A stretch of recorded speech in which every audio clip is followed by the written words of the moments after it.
সালাত কবুল না হওয়ার কারণ কি? আচ্ছা,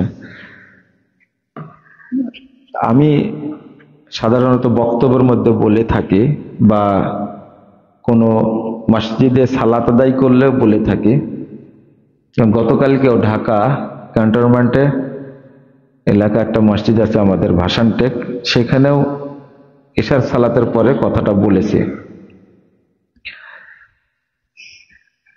আল্লাহ রাব্বুল আলামিন বলছেন ফাওয়াইলুল লিল মুসাল্লিন, মুসল্লিদের জন্য ওয়াইল।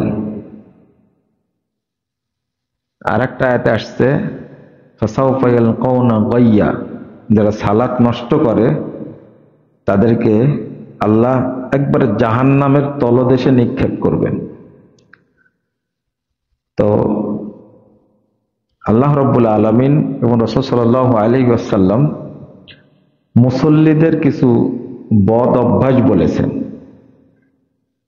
এই বদ অভ্যাস গুলি যাদের মধ্যে থাকবে তাদেরকে বলা হয় মুনাফিক মুসল্লি। এই আয়াতের অনুবাদ করতেন সাহাবা কেরাম ফাওয়াইলুল লিল মুনাফিকিন, যারা মুনাফিক মুসল্লি তাদের জন্য ওয়াইল। জাহান্নামের একটা জায়গার নাম হলো, একটা অঞ্চলের নাম, যে জাহান্নাম সবচেয়ে গভীর, আর তার খাদ্য হলো দুইটা, পচা রক্ত আর পচা পুঁজ, নাউজুবিল্লাহ। তার মধ্যে এই এই স্বভাব, এই খারাপ গুণগুলো যাদের মধ্যে আছে, যেমন আত-তাখাল্লুফু আনিল জামা,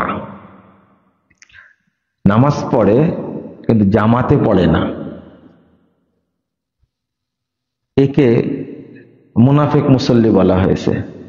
নামাজ পড়ে কিন্তু কি জামাতে পড়ে না। যখন দেখবেন মসজিদে রাইট টাইমে আজান হচ্ছে, জামাত হচ্ছে, তখন জামাতে অংশগ্রহণ করা আবশ্যক। জামাতে সালাত আদায় করা ফরজ, আবশ্যক, ওয়াজিব। 2 নম্বর হলো তাখিরুস সালাহ, সালাত পড়ে কিন্তু দেরি করে পড়ে, দেরি করে পড়ে। নিয়ম হলো ওয়াক্ত হয়েছে, ওয়াক্ত হওয়ার পর থেকে 15 থেকে 20 মিনিটের মধ্যে সালাত পড়ে নেওয়া, 15 থেকে 20 মিনিটের মধ্যে সালাত পড়ে নেওয়া। আমাদের দেশে সালাত হয় কত পরে, ফজর হচ্ছে সূর্য ওঠার একটু আগে, আসর হচ্ছে সূর্য ডুবার একটু আগে। উচিত হলো টাইম হয়ে গেছে, ওয়াক্ত হওয়ার সাথে সাথে আজান হবে, 15 থেকে 20 মিনিটের মাথায় কি হবে, জামাত হবে। তাহলে দুইটা হলো। 3 নম্বর হলো আল কাসালু ইলা কিয়ামি, সালাত আদায় করতে আসতে গড়িমসি করে, অলসতা করে। আজান হয়ে গেল, ইকামত হয়ে গেল, ওই ওযু করতে করতে 2 রাকাত শেষ।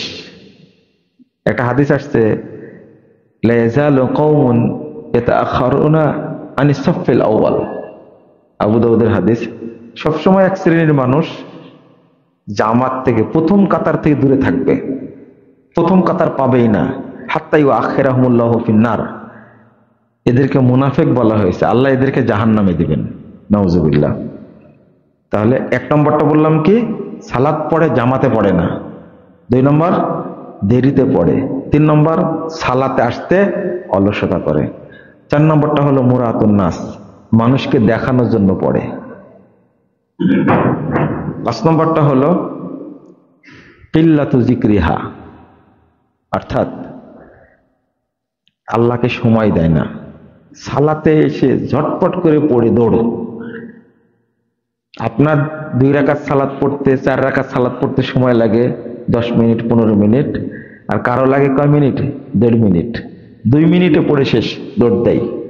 যারা খুব দ্রুত সালাত আদায় করে ফেলে এদেরকে মুনাফিক মুসল্লি বলা হয়েছে।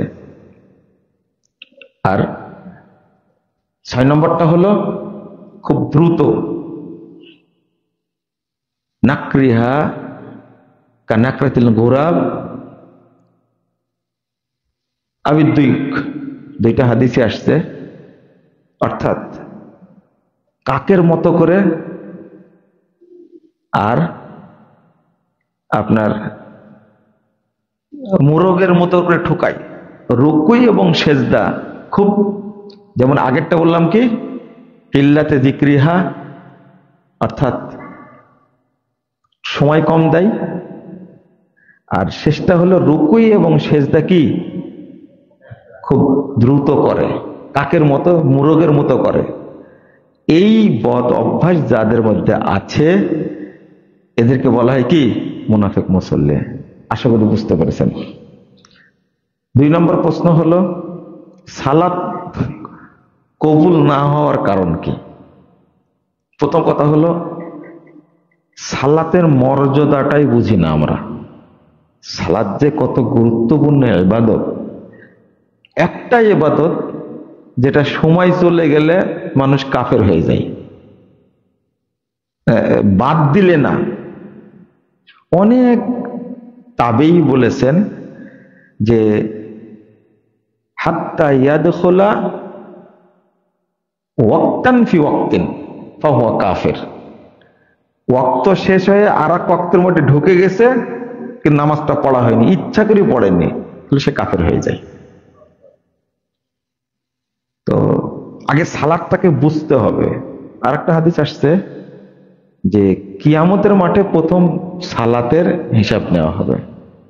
ফাইন কুবিলা মিনহু, যদি সালাতটা কবুল হয়ে যায়, কুবিলা সাইরু আমালি, তাহলে তার সমস্ত আমল অটো কবুল হয়ে যাবে। তাহলে সালাত হলো ফাউন্ডেশন।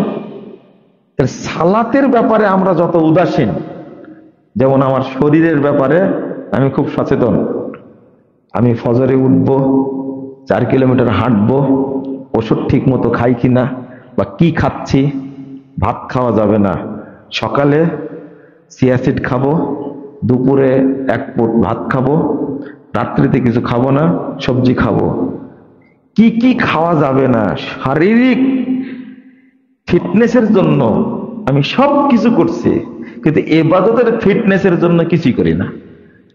সালাতের ব্যাপারে যদি আমরা সচেতন হতাম তাহলে কত সুবিধা হতো। শুধু সালাত কবুল হলে অন্য সব আমল কি হয়ে যাবে, কবুল হয়ে যাবে। ওয়াইন রুদ্দা, যে সালাত যদি বাতিল হয়ে যায়, রুদ্দা আলাইহি সাইরু আমালে, তাহলে তার সমস্ত আমলকে বাতিল করে দেওয়া হবে। তাহলে সালাতটা আগে দেখতে হবে। 2 নম্বরটা হলো যে সালাতটা আল্লাহর কাছে কবুল হলে আমার মাধ্যমে মিথ্যা কথা, হারাম খাওয়া, জেনা করা, দুর্নীতি করা, মানুষকে মারা, সন্ত্রাসী কার্যক্রম করা কোনোটাই আমার দ্বারা হবে না। আল্লাহ নিজে বলছেন ওয়াকিমিস সালাহ ইন্নাস সালাতা তানহা আনিল ফাহশাই ওয়াল মুনকার। সালাত যদি কেউ আদায় করে তাহলে তাকে যাবতীয় অন্যায় ফাহিশা কাজ থেকে সালাতেই বাধা দেবে। যখন দেখবেন আমি নামাজ পড়ছি কিন্তু মিথ্যা কথা ছাড়ছি না, আমি নামাজ পড়ছি সুদ খাওয়া ছাড়ছি না, আমি নামাজ পড়ছি ঘুষ খাওয়া ছাড়ছি না, আমি নামাজ পড়ছি পর্দা করা করছি না, এইরকম কাজ থাকলে বুঝতে হবে আমি তাজা মুনাফিক মুসল্লি, আমি একটা মুনাফিক মুসল্লি। এই পাপগুলোকে পরোয়াই করি না, একে রাসূল সাল্লাল্লাহু আলাইহি ওয়াসাল্লাম মুনাফিক বলেছেন, যে পাপকে পরোয়া করে না, হালকা মনে করে, এ মুনাফিক। তাহলে মিথ্যা কথা কাবিরা গুনাহ, জেনা করা কাবিরা গুনাহ, গালি দেওয়া কাবিরা গুনাহ, সুদ খাওয়া কাবিরা গুনাহ, ঘুষ খাওয়া কাবিরা গুনাহ। একজন ব্যক্তি পাসপোর্ট অফিসে বসে কত দুর্নীতি করছে, সচিবালয়ে বসে, সরকারি কর্মকর্তা, কাস্টমসে, ভূমি অফিসে বসে বসে হাজার হাজার কোটি টাকা দুর্নীতি করছে, নামাজও পড়ছে। তাহলে কি মুসল্লিয়ারা? মুনাফিক মুসল্লিয়ারা। তাহলে 2টা উপকার, একটা হলো সালাতে যত্নশীল হলে, সালাত কবুল হলে আল্লাহ সব আমল অটো কবুল করবেন। আর 2 নম্বরটা হলো সালাত যদি কবুল হয় আমার দ্বারা কোনো অন্যায় কাজ সংগঠিত হবে না। অটো বুঝবেন যে আমি মুনাফিক মুসল্লি। কেন বুঝবেন? আমি নামাজও পড়ি, হারামও খাই, নামাজও পড়ি, মিথ্যা কথা বলি, নামাজও পড়ি, বিড়ি সিগারেট তামাক জর্দা গুল মদ গাঁজা সোয়ানি সব খাই, আবার নামাজও পড়ি। তাহলে বুঝতে হবে কি এই নামাজ কোনো কাজে লাগবে না, এ হলো মুনাফিকের নামাজ, এটা স্পষ্ট। জাযাকুমুল্লাহ খায়র।